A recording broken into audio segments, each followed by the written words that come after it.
So this talk is aimed at a 201 level. That means we're expecting that you've got some experience with App Engine, you've probably written some code, and that you probably also have written some code using the task queue system. If you haven't, that's okay. You should be able to keep up with what I'm going to say today, get the gist of what's going on. So let's just go back and look at App Engine history. So App Engine's a great system for writing your web apps. You can manage them, scale them automatically. You can write them very easily. You go straight out of the box, start up for free if you like. One of the limitations that we have is that user-facing requests are limited to 30 seconds. And so the task queue was initially introduced as a method of overcoming some of this limitation and also offloading some of the work that users really shouldn't have to wait for. So things like data store updates or URL fetch calls, things that just do some cleanup tasks in the background. So here's a mental model for you of what a task queue is, how we like you to view it. The tasks here are indicated as the colored boxes, and the queue here is sorted in order of increasing ETA. That's the earliest time at which we'll attempt to push the task to your application. So I'm showing you here a model for pushing tasks. So tasks here, HTTP requests. You can see on the right-hand side there's an instance of your app that's adding a task to the queue, and that blue box is going somewhere at the back there. And you can also see that the task queue service is taking some tasks from the queue and pushing those tasks out to other instances of your app for execution. So this is the push model. You have control over how many tasks can be running concurrently. You have control over the rate at which they're executed, and the task queue service handles everything else for you. So the way that you define these queues is quite simple. You've got queue.yaml, or if you're using Java, queue.xml, in which you can specify the name and the rate and other parameters like the retry parameters. The tasks are going to be added to the queue using an API call. It's taskqueue.add, very simple one for both Python and Java. You can see that in the Python case, you refer just to a URL equals foo, use a bit more type information in Java. So the task queue system will push those tasks, those URLs, to your app at the rate that you specified. And the instances are scaled at the, just automatically by App Engine itself. So any failed task, that is any task that has a return code not in the 200 range, is automatically retried. And you also can exert some control over how those retries are managed, what the backoffs are, how the backoffs should grow, what number of retries are allowed before the task should fail permanently. So here's another bit of history. This is the way that our product has grown in the last couple of years. So you can see that after the App Engine launch, it was a gap of about a year, and then we were able to launch task queues as a labs feature, it was called at the time. That's experimental. And Java support was added a quarter after that. But initially we had limitations. Maximum QPS was initially 20 QPS across all of your apps. That was relaxed later to maximum of 50 QPS per app, and then maximum of 50 QPS per queue. So at the time you could have 10 queues. That was a big increase. Finally, we were out of labs at the end of last year, and we had maximum task running length increased from the standard 30 seconds up to 10 minutes. Then we were increasing our QPS per queue to 100. That's the maximum allowed. And today we'd like to tell you that you're allowed 500 QPS per queue. So today we really want to focus your attention on the first really large new feature in the task queue system. And this is a new model for the queues. It's called pool queues. So these are new, as I repeated. They have been mentioned in a couple of the other talks already. For example, if you were here for the backends talk, you might have heard them mentioned. So here's the basics. Push queues, the tasks are actually HTTP requests. In pool queues, tasks are just data. So the meaning of that data is completely up to you as the programmer who creates the tasks and will also be doing some work in response to the tasks. So workers are leasing tasks from the queue. That's in contrast to the push model in which the task queue system just calls those HTTP requests on your application. So instead of the task queue system deleting tasks because an HTTP request returned a return code in the 200 range, it's up to a worker in a pull queue to delete the task manually. And scaling is also your responsibility when you're using the pull model. So in the case of push queues, the app engine itself was going to scale the number of instances for you, depending on load. In this particular case of pull queues, it's up to you to configure the number of workers that you need. So I said that workers lease tasks, and there's a reason for that, and that's that a worker might crash while it's working on a task, and it would be a bad thing if the task was lost and no one else was able to complete the work. So if you crash, the lease will expire, and sometime after that, another worker will be able to lease the task and complete the work. But if the task is actually the cause of the crash and will be causing crashes indefinitely, you can actually limit that. You can say no more than this many tries at leasing the task before the task is considered to have failed permanently. That prevents infinite crash loops. So let's just take a quick look at the API. First, I'll cover Python, and then I'll cover Java. But I'd also like to give a plug to Go. Although I don't have a slide on it, we have an implementation in Go. So in Python, the big change is that a queue in queue.yaml that you specify now can be specified with mode pull.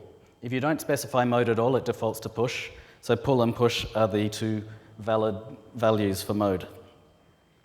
When you're adding tasks, to tell the system that you're actually adding one of these data-only tasks, you say method equals pull. So here you can see, task add, payload equals hello, method equals pull.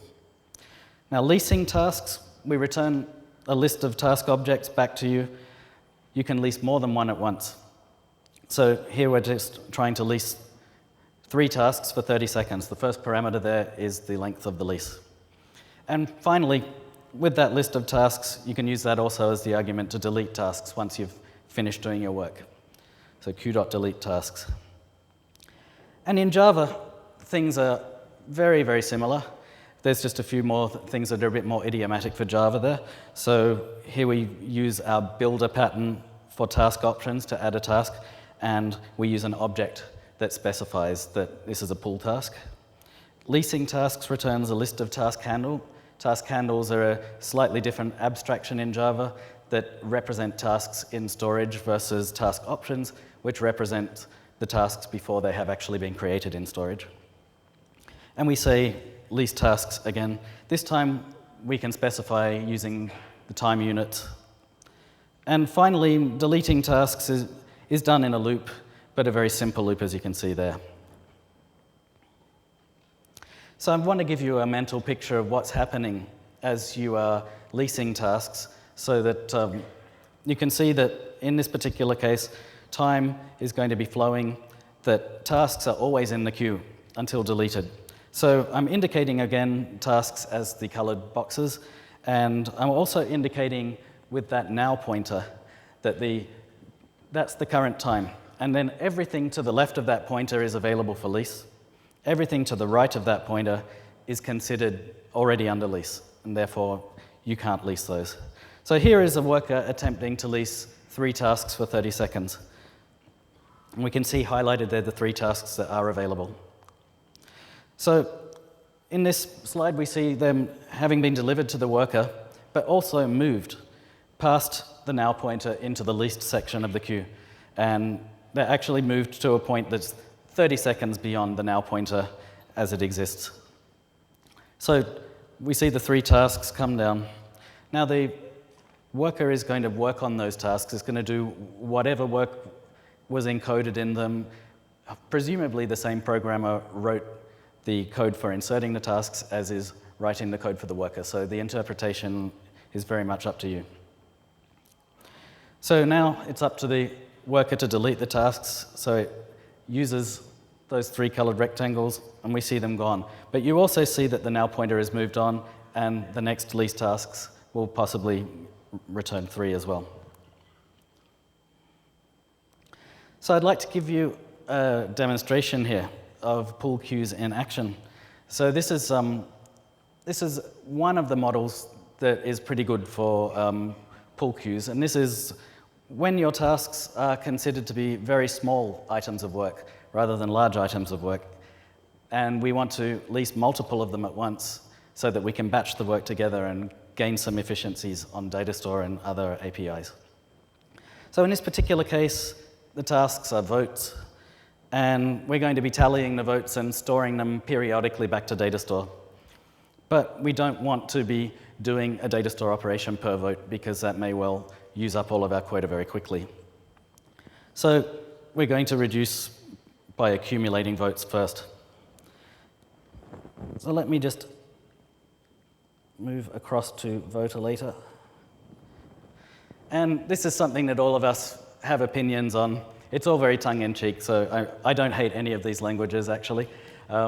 So selecting one of them is considered a vote. And you'll notice that the tally hasn't updated immediately. However, if I refresh the task queue, I can see that some of you have already been putting votes in as well. And these are the votes currently in the queue. Now, if I do another refresh, we should see the tallies changing. So somebody here has decided to add a vote for Java, another one in for Perl. And you can vote as often as you like. So this one may decide just to curl in a loop. No, it can't collect. That's all right. Right, so let's just move on to some of the code. So firstly, we have our boilerplate app.yaml. Everything happens in main.py. It's a very simple application. And queue.yaml, you can see, defines a queue, and it's called votes, and it's in pull mode. And our handlers at the root level is just the vote handler. That's where on the post you can register a vote. On the get, you simply display the form for voting and the current tallies. There's a tally handler as well, and that's called only by the tasks. It's called from cron, but it's not meant for users. This is the one that actually is going to do the work of pulling votes from the queue and updating tallies. So just a quick look at vote handler. You can see there in the post method that I'm adding the task to the queue with method pull. Now the workers, well, we got lots of choices for workers now. Just in the previous talk, you heard about backends. Backends could be workers. Also, cron tasks can be workers. Also, long-running tasks in a push queue could be workers. It's really up to you. So in this case, for this example, we're going to specify it in cron. So you see there, every minute, the tally handler runs. So the data model is pretty simple. It's just a count. The key name is going to be the language name, and there's a convenience method there that actually will update the count. Storing, we do that convenience method in a transaction. And finally, the bit that you've been waiting for, which is the loop in which we're going to be leasing tasks, doing our work, and then deleting them. So it's as simple as you could imagine. First, we get hold of the queue. Then, in a while true loop, we just say lease tasks, try to get 1,000 of them at once. 1,000 is the maximum that we're allowed, and we'll lease them for 5 minutes. If there's any kind of failure, 5 minutes from now, those should be available for another worker to lease. So if you didn't get anything, you might as well just return, and the next invocation of this handler via cron will pick up anything that's arrived. And as you see there, we're going to add them into a map and then use that store tallies function to go through the map and do the data store updates. Finally, delete the tasks. So a failure at any point in this is going to result in either a retry if you were using long-running tasks, or the next invocation of cron picking up any of the tasks that were actually lost or could have been lost. So there are main advantages to an approach like this is to really limit your load on data store. So if we were doing one transaction per vote, potentially we could be doing 1,000 times the data store operations as we're doing now in this approach. And with that, I'd like to hand over to Vivek, who's going to tell you all about how workers can run outside of Google App Engine. Can we switch? Yes.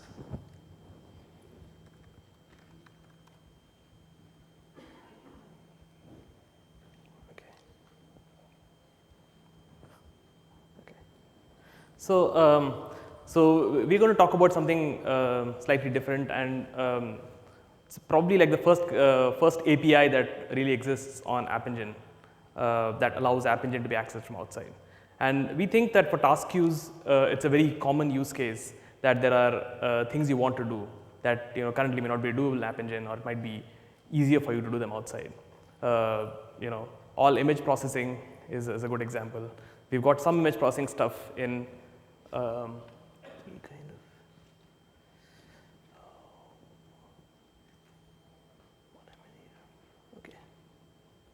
So image processing is an example, OCR is another example. For all of these things, you probably have binaries that you've downloaded from the internet, or things that you can't run easily in App Engine.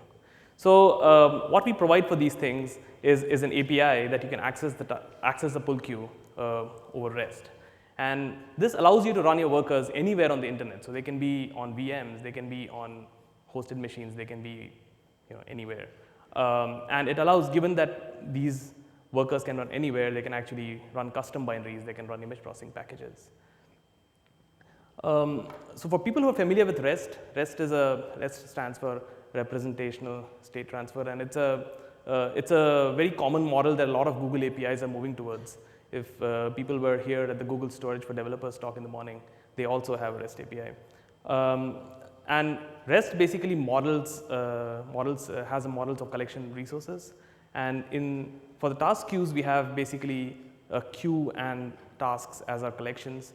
And we allow workers to lease and delete tasks using the REST API. And we still expect that most of the insert calls and the thing that actually feeds into the queue is happening from inside App Engine. The first question you would ask when an API is made over any of these things is how do you authenticate? So how do you make sure that only legal guys can actually call this API? And the way we set that up is that you can actually specify an ACL, and we'll see an example of how that is set up. You can specify an ACL in queue.yaml while you're uploading an App Engine app. And the API then makes sure that only the guys who are specified in that ACL can actually access the API. It uses OAuth, which is a standard authentication mechanism, which kind of avoids keeping your passwords in to do authentication. That a lot of Google APIs are also moving towards. And we will see examples of how this works. So to get started with this, there's an extra bit that you need to specify in queue.yaml or queue.xml if you're doing Java. It's called ACL. And we'll see a very specific example, but basically you specify just user at domain, a list of those, and all of those guys are then authorized to access your task queues. And then you access the REST API, which is at that URL. And Google is moving to REST in a big way, and a lot of APIs are available. And there's a open source API client library that you can use to talk to these APIs.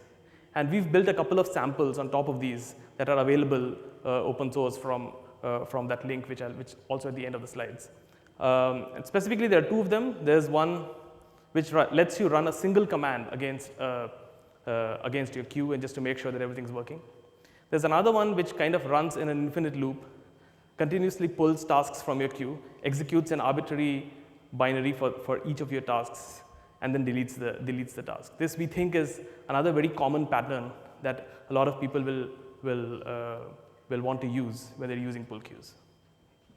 And both of these examples are available. We'll also use these examples in the demos that we're going to do. So the first example I have is probably the simplest example that you can build, and something that you can't do in App Engine today, which is just very simple image modification. So App Engine has a very simple image API, which lets you do small degrees of transformation, but we'll try to do something that's just a little bit beyond what App Engine can do today. And the model is very simple. The task that we will create will contain a single photo in the payload, which will be uploaded from an App Engine app. And then workers running in VM will actually execute an image processing binary on these tasks and put it back into App Engine. I'll show you the demo first, and then come back to how this thing is built. So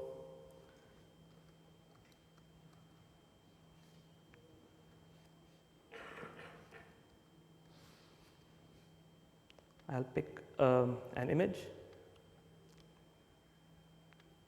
and upload it.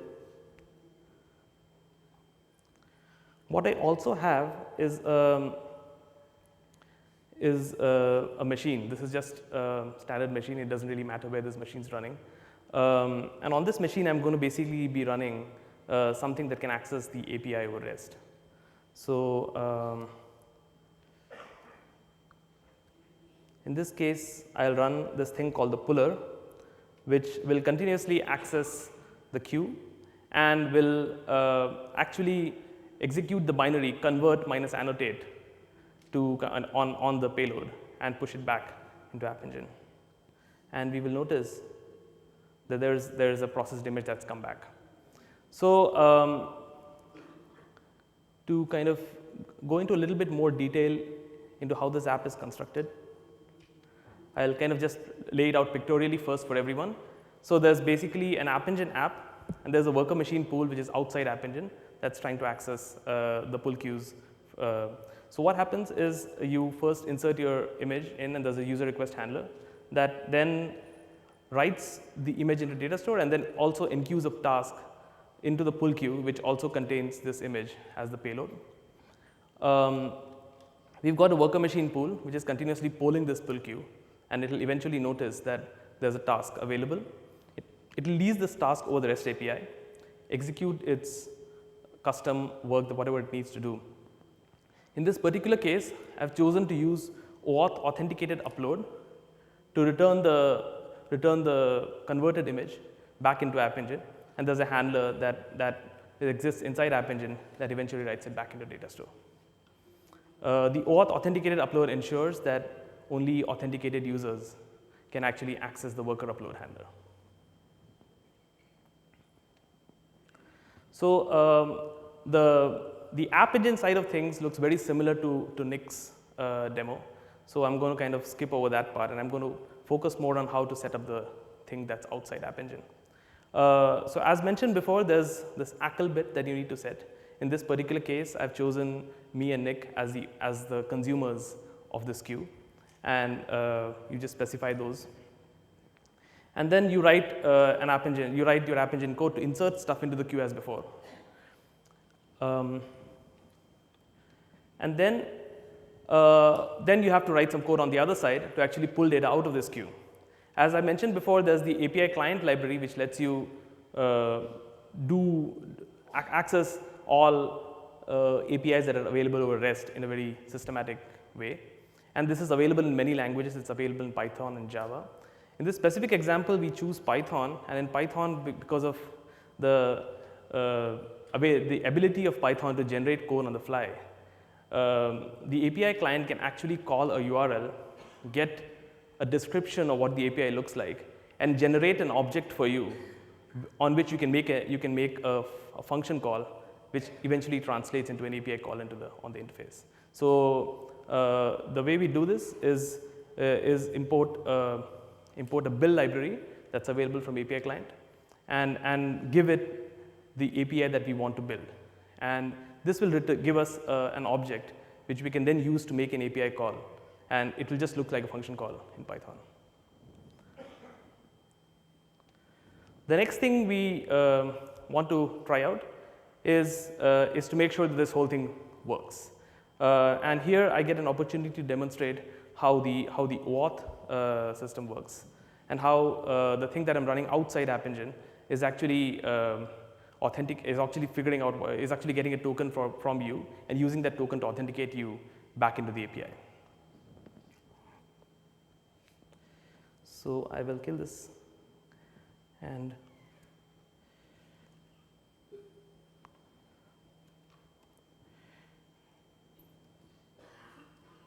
run this utility, which basically is trying to lease one task from the queue. If you notice, the first thing that it does is that it actually asks you to go to this URL and authorize. So what this is trying to do is it's doing standard OAuth and asking for authorization for, it's saying that there's this command line utility, Google API client Python task queue command line, which is trying to access an API on behalf of you, and you need to grant access. So if you do this, it will give you a verification token, which I paste back into my command line, and then I notice that the API call goes through. And this, just for simplicity, this app is written so that it actually caches the token in a file, so you don't have to do this over and over again. Which is why my puller was actually working without this step in my previous iteration of the demo.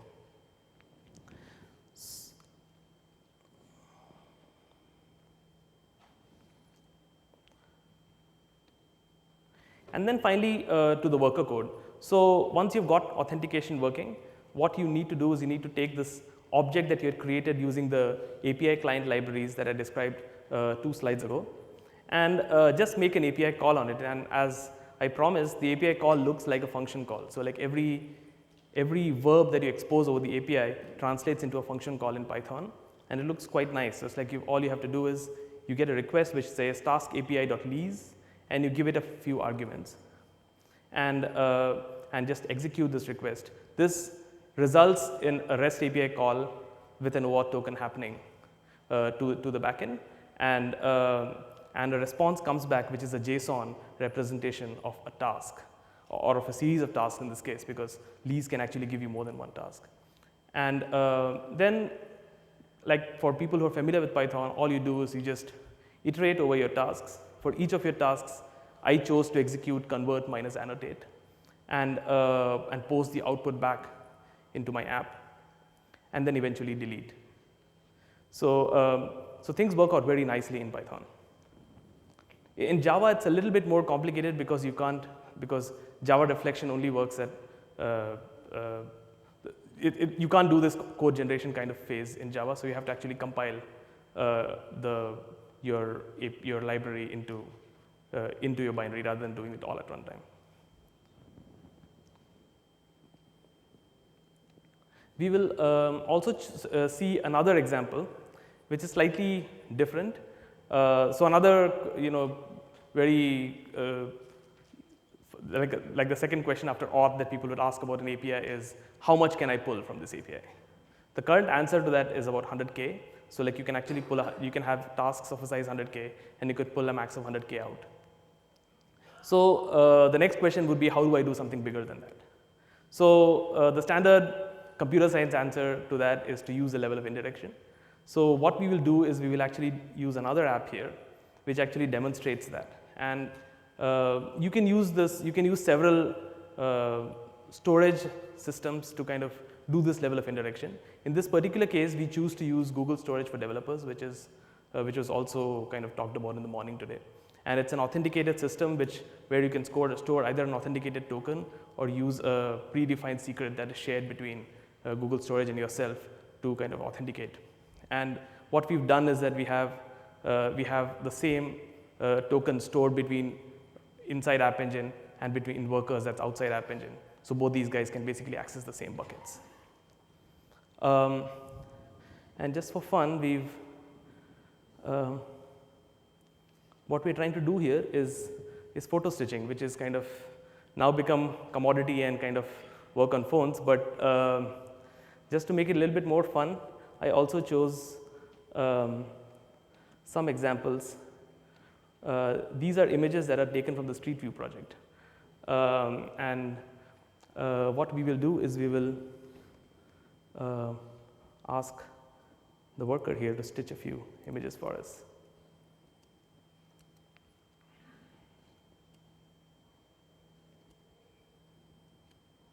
So like before, I run a binary on my worker, which is now noticed that there's a task in the queue and got busy with it, and will eventually finish stitching these images. This application also is built a little bit, kind of it continues to show you what the app at the background is doing.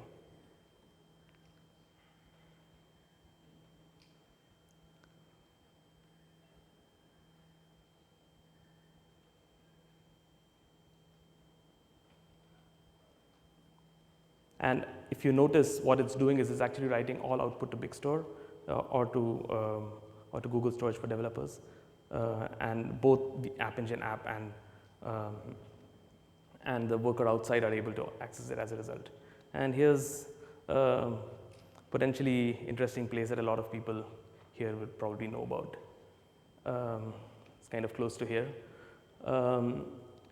And just for fun, I'll do another one, which is a little more complicated and might stretch you guys a little bit more.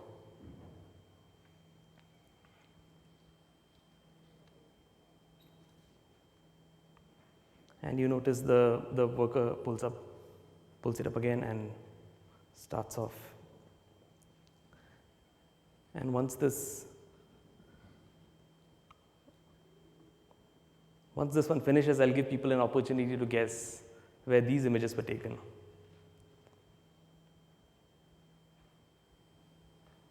I suppose you can only guess once the stitching is done.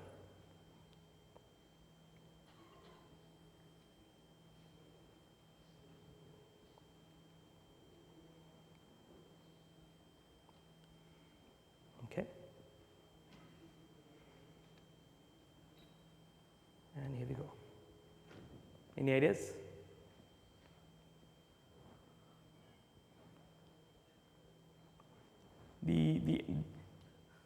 The guys who've seen this demo before are not allowed to answer, and for the other guys, there's a very small hint of a very iconic monument.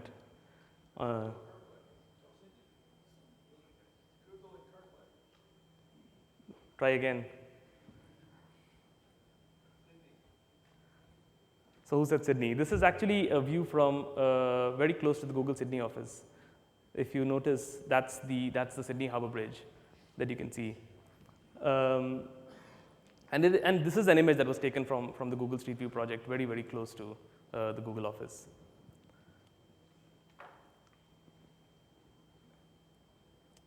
So coming back to this app, just to kind of show this app pictorially again, basically it's very similar to the previous app, except that it uses this external storage system and uses a shared secret between App Engine and the worker pool to access the storage authenticated. And in this case, we happen to use Google Storage for Developers. You could use lots of others. There are several other similar storage utilities available. So to kind of recap, there's basically a few things that you need to worry about when you use pull queues, especially for users of push queues who are kind of used to a degree of convenience. Scaling is a problem that you need to worry about yourself with pull queues.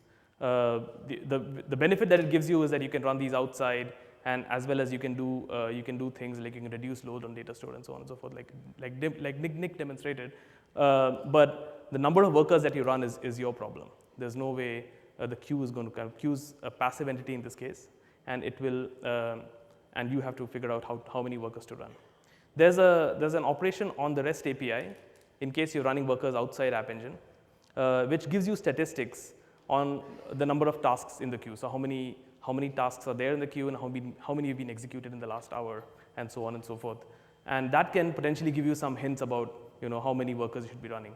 If your queue is backing up, you'll start seeing that count rise, and maybe that will give you a hint that you should be running more workers. If your queue size is at 0 for a long time, then maybe you should get some workers down. The second thing to talk about is about choosing a lease.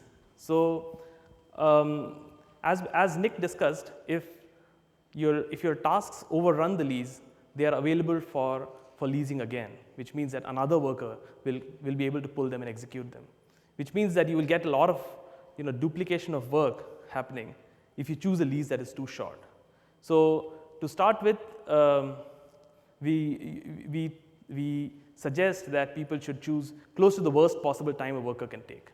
So in that case, you kind of reduce the amount of duplication of work at the cost of a little bit of overhead if your worker crashes. But that should be okay because you're probably doing offline processing here anyway. Another thing to think about is about what your worker is really doing. Even with choosing a very conservative lease, it's possible that sometimes your workers might overrun the lease. And in that case, the same task will get done more than once. Although this, depending on how you have got your thing set up, it might be relatively rare or not. But we suggest thinking about whether you want your tasks to be idempotent. So like if they execute more than once, they don't produce effects that you can't handle in your application. It would be if a repeat of a task was to produce exactly the same effect, then you would be basically insured against a task executing more than once. And finally, posting back to App Engine from workers. On the getting the task out of App Engine side, the REST API helps you, it's authenticated. On posting data back to App Engine from workers, you need to worry about auth yourself. And we saw 2 examples of how that could be done. App Engine inherently supports OAuth on all its handlers. So you can actually use authenticated uploads into App Engine, which is what we did in our first example. And you can also use like an external storage kind of system and with a shared secret to kind of protect data transfer. And that's it. So we've got a bunch of links, and a lot of this code is already available. We've got both the samples that we used in the demos are actually up on the App Engine samples code site, and the REST API samples are also available for you to pull and use. And there's documentation. One of the things I'd like to show people is this thing called the API Explorer, which came out from the APIs team, which also kind of indicates how you can use like a description of the API to actually kind of render and actually run an API from a browser. So in this case, the task queue API, it's doing all this by actually querying what the API looks like and getting a description of the API, and it knows exactly how to make the call. So like, for example, for the task queue API, there are all these calls that exist. And in this case, if I choose to do the lease call, it knows that these are the 4 parameters to fill. In most of the calls that we have on our API are authenticated calls, so they're not public calls. So it allows you to go into this mode which allows you to do private access, which did not work. Oh, okay. Well, actually, it did work. So it automatically knows that there's a scope on this API, which is a task queue scope. So the only thing you can do on this API call is access the task queue.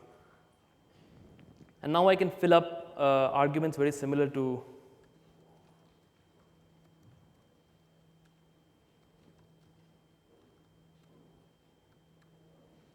and try to lease one task out of that queue for 30 seconds.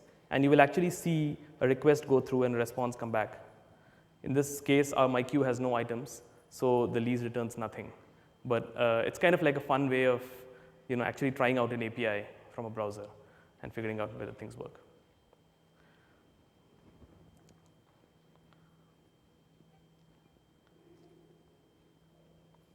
Questions? Please come over to the microphones to ask your questions so that they can get recorded on the video. How many task queues can I have now? You're allowed up to 100 if you have enabled billing on your app. Otherwise, you can have 10. Okay. The other is, are tasks, when the site goes in, or App Engine goes in maintenance mode, are task queues still available? Yes, they should be available. Hi. I think you mentioned the word reduce, but I think the way you said it was with a small r rather than capital R. Yes. You've gone through 41 slides without mentioning MapReduce. Yes, that's right, but MapReduce is still under development, and we're hoping that pull queues themselves may actually form part of the solution for reducing. Yeah. Okay,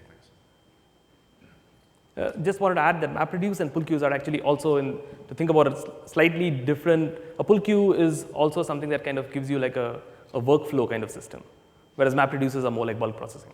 So like, can I add to the queue in a transaction like I can with the push queue? Yes, actually, all of those operations for adding transactional adds are still supported, yes. Also, can I relinquish a lease once I've taken it? The way that you would do that is simply to let it expire. So stop working on it, it expires, someone else can get it.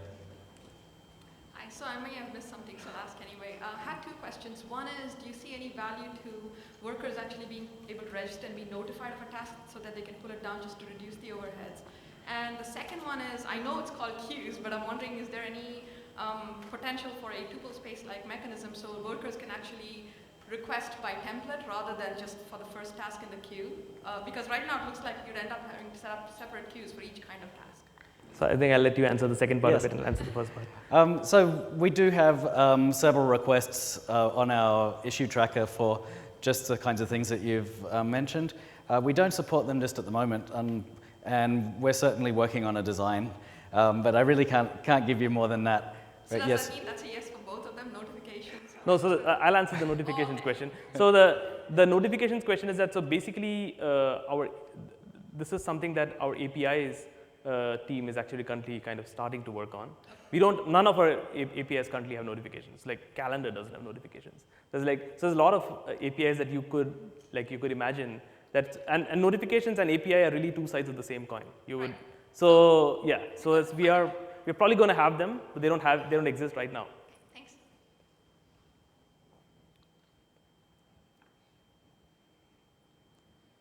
All right, well, if there's no more questions, thanks everybody for coming. Thank you.